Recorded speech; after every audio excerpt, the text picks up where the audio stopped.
তাহলে আমরা কি করতে পারি? আমরা যদি এই 2000 টাকা থেকে 4 ভাগের 1টা ভাগ টাকা নেতা কর্মীর জন্য রাখি 500 টাকা, তাহলে আপনারা তাহলে ওই 10 জনে তখন কি 50 টাকা করে কম পাবেন, 200 টাকা 150 করে নিবেন ঘরে। ওই 150 করে যে ঘরে নিয়ে যাবেন আর 50 টাকা করে যে দিয়ে দিলেন, তাতে কিন্তু আপনার সবাই যখন ওই পয়সাটা 2 টাকা 5 টাকা একটা চকলেট পাবে, একটা চুইংগাম পাবে, তখন কিন্তু তাদের একটা মনে কিন্তু একটা আনন্দ থাকবে যে শালার ওই 2000 টাকা তো আমার দলের জন্য 500 টাকা শালার দিয়েছে। তাহলে কিন্তু খুশি হবে নেতা কর্মী, তখন আল্লাহও খুশি হবে। আর এই যে আপনি যে 150 টাকা ঘরে নিয়ে গেলেন, ওইটার কিন্তু একটা শান্তিও থাকবে আলাদা, তখন আর ওইটাকে অভিশাপ দিবেন। আমি কি কথাটা বোঝাতে পারছি আপনাদের? দেখুন, সামনে হয়তো বা সামনের বছর নির্বাচন হবে, কিন্তু নির্বাচনের আগে বেকায়দায় ফেলছে এই নেতাকর্মীরা বিএনপিকে। বিএনপির জন্য একটা রেড সিগন্যাল যেন দাঁড় হয়ে গেছে। দেখেন, চারদিকে চাঁদাবাজের অভয়ারণ্য তৈরি হয়ে গেছে। আর এটাকে বিএনপির নেতাকর্মী হাইকমান্ড প্রচুরভাবে চেষ্টা করছে তাদেরকে নিয়ন্ত্রণ আনার জন্য। ইতিমধ্যে আমরা শুনছি 4000 নাকি না 4000 কতজন জানি বহিষ্কার হয়েছে।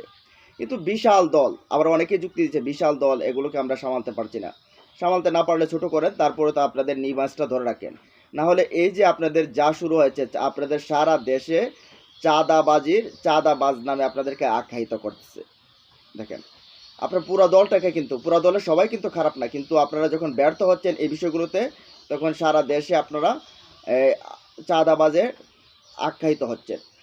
সারা দেশে এরকম চলছে, প্রতিটা স্ট্যান্ড, তারপরে অফিস আদালত, বিভিন্ন ব্যবসায়ী প্রতিষ্ঠান, সবখান থেকে কিন্তু এরকমভাবে চাঁদা আদায় করছে, আপনাদের নেতাকর্মীরা আদায় করছে। এটা অস্বীকার করার কোনো সুযোগ নেই। আপনারা বিভিন্ন ক্ষেত্রে আপনারা নিজেরাই বলছেন যে এদেরকে বহিষ্কার, যাদেরকে পাচ্ছেন বহিষ্কার করছেন। আবার আরেকটা দেখেন ভুল করলো কি বিএনপির জন্য আসলে কিন্তু শক্ত একটা প্রতিপক্ষ তারা নিজেরাই তৈরি করে দিল। আওয়ামী লীগ কিন্তু সেই জিনিসটা করতো না, তাদেরকে সবাইকে একসাথে ব্লেম দিয়ে কিন্তু সবাইকে দূরে সরে দিত না। বিএনপি এখন সবাইকেই ব্লেম দিয়ে একটা দূরে সরে যাচ্ছে। দেখেন, তাদের সাথে ইসলামী আন্দোলন নেই, জামাত নেই, এনসিপি নেই, গণ অধিকার পরিষদ নেই, ইসলামিক দলগুলো নেই, কোনো কিছু এগুলো তাদের সাথে নেই। আরও বেশ কয়েকটা দল কিন্তু তাদের সাথে নেই। তাদের সাথে আছে কারা? মুস্তফা জামান মিন্টু সম্ভবত আছে তারা। তারপরে আমরা দেখলাম মাহমুদুর রহমান মান্না ভাই কিন্তু নেই, তাই পিয়ার পদ্ধতির কারণে কিন্তু তিনিও আবার পিয়ার পদ্ধতির পক্ষে যাচ্ছেন। এই বিষয়টা নিয়ে তিনিও সম্ভবত তাদের সাথে নেই। আর 12 দল না কারা জানে আছে, কি কোন জাকপাট বা কি জানে আছে, তারা আছে হয়তো, বা কিছু কয়েকটা দল আছে। কিন্তু যাদের দল আছে তারা 12টা দল যদি হয়, তাহলে সারা দেশে মনে হয় না যে আমার 5000 এই ভোট আছে। 12 দলে মিলে 5000 ভোট আছে কিনা সন্দেহ আছে, তবে তারা দল হিসাবে আছে। কারণ এদেরকে নিয়ে আর বিশাল একটা শক্তিকে আপনি যদি দূরে ঠেলে দিলেন, নির্বাচনের আগে আপনি পরিস্থিতিটাকে ঘোলাটে করে ফেললেন, আপনারা নিজেরাই ঘোলাটে করে ফেললেন। একদিকে আপনাদের চাঁদাবাজ থামাতে পারছেন না, সন্ত্রাসী আপনাদের থামাতে পারছেন না, অপরদিকে আপনারা নিজেরাই একটা ন্যারেটিভ তৈরি করে আপনারা এই একটা বিশাল একটা অংশকে, আপনার মেজরিটি একটা অংশকে কিন্তু আপনারা দূরে সরে দিলেন। হয়তো বা ভালো হতো যদি একটা আপনারা চাইতেন যে জাতীয় ঐক্য গঠন করে একটা জাতীয় সরকার, কিন্তু আপনারা করলেন কি, জামাতের মতো একটা বড় দল, ইসলামী আন্দোলনের মতো একটা বড় দল, গণ অধিকার পরিষদ, তারপরে আরও যে এনসিপির মতো একটা দলকে আপনারা দূরে সরিয়ে দিলেন, তাদেরকে প্রতিপক্ষ বানিয়ে দিলেন। এখন প্রতিপক্ষ কিন্তু শক্তিশালী হয়ে গেল। তারা যদি সবাই জোট করে ফেলে, তাহলে নির্বাচনের জন্য বুঝতে পারবেন যে আপনারা সমস্যাটা কতটা হচ্ছে।